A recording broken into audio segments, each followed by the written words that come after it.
The fight in this chapter is such an awesome parallel to all the way back to the very start of the series during the Sugar Park arc when Shin was blinded by poison and unable to fight with his eyes, needing Sakamoto to guide him through combat with his thoughts. Just showing that this isn't the first time they've performed this impressive teamwork, almost making the Sugar Park stunt make even more sense in retrospect that the two of them would be able to coordinate this kind of effort with little to no planning beforehand. Especially considering the anime basically just went over the same scene. Yuto Suzuki is on Gege Akutami levels of mirroring his anime with his manga chapters. Say what you will about Jujutsu Kaisen. When that happened like twice during season 1 of the anime, it was a level of hype that I honestly didn't think we knew was possible in the anime manga space. While this chapter consists mostly of the fight between Sakamoto, Shin, and the bodyguards for Shin's father Ando, another thing that's nice to see is Yuto still using small gimmicks to explain an entire assassin's identity. The fact that this character, Sizpril Montaro, I probably butchered that, is just known as the piano assassin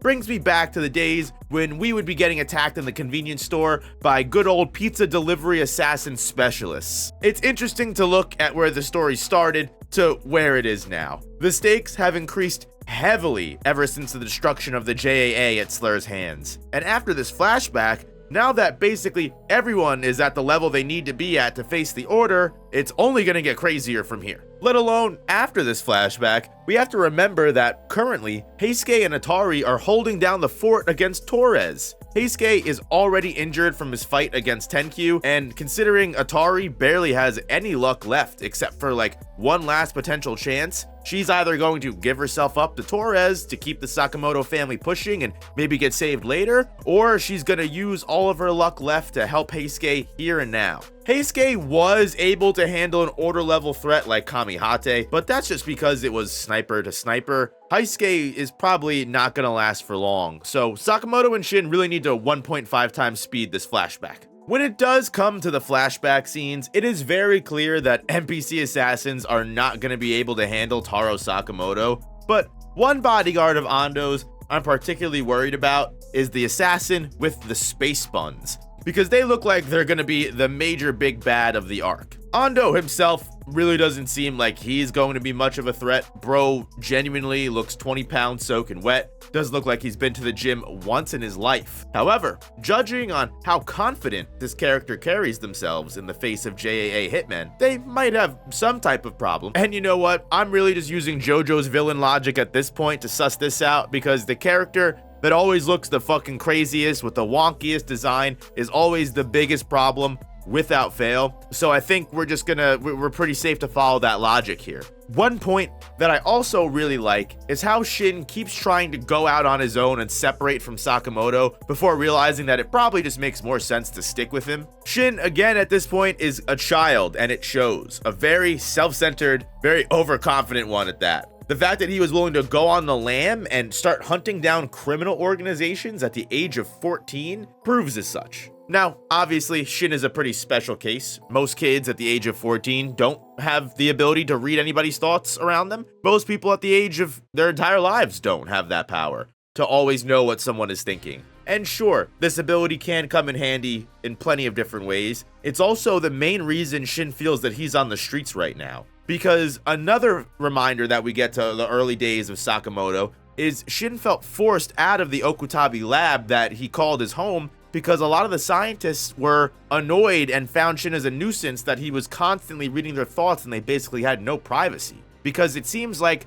just based off of this short little scene we get with Shin being very visually impaired, or mentally impaired I should say, during being on the cruise ship, it seems at this point in his early youth, Shin can't really fully control his powers and turn them off as he learns to do later in life, we find. Because while Sakamoto and Shin are on the cruise ship, Shin is just unable to focus and even getting sick from the overabundance of thoughts that are weighing on him in the crowded area. Thankfully, someone like Sakamoto is able to keep Shin focused, despite Shin normally being used to people getting upset or freaked out by him. Actually, it turns it around into using the ESP into a good thing so that way they can survive the piano assassin's attack. As meanwhile, while Shin and Sakamoto are taking down the team of bodyguards, from the background of the scene, Shin's father, Ando, looks curiously at the pair, as the patrons, who just have no idea they just witnessed a real fight and thought it was all part of some performance, congratulate the quote-unquote duo. And this is the first time that Sakamoto genuinely acknowledges Shin's usefulness. But it's a little bit more than that,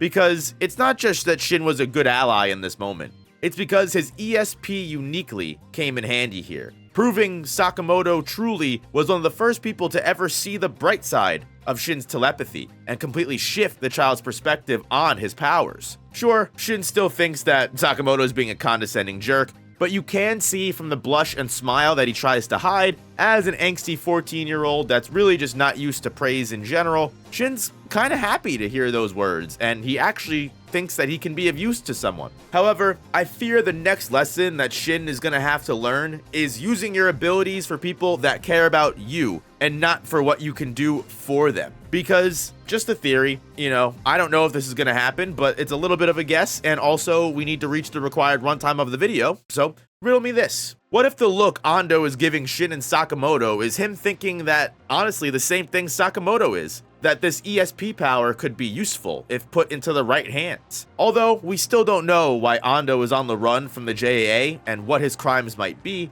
I don't think it's a stretch to assume that Ando could find some kind of use for someone that's able to read minds. I feel like any assassin in this world probably could. We need only look at Atari and how she was used and abused throughout her career in the assassin world. It's unclear what exactly is going to happen next, but considering all Shin wanted in the beginning of this arc was for his father to care about him and see him in a way that no one else sees him, even though Ando just tried to kill him, it would not surprise me if he was able to turn things around and just try to manipulate Shin. Shin's in a very vulnerable position right now. He would most likely fall for that. Again, a couple chapters ago, it was Shin who thought the only person that would truly get him was blood, but he's gonna have to learn the hard way that Sakamoto is able to see him, and that doesn't require blood, it just requires trust. But long story short, we'll have to wait and see what happens, because we definitely are still gonna have to deal with the Space Buns assassin before we get to Ando. I have a feeling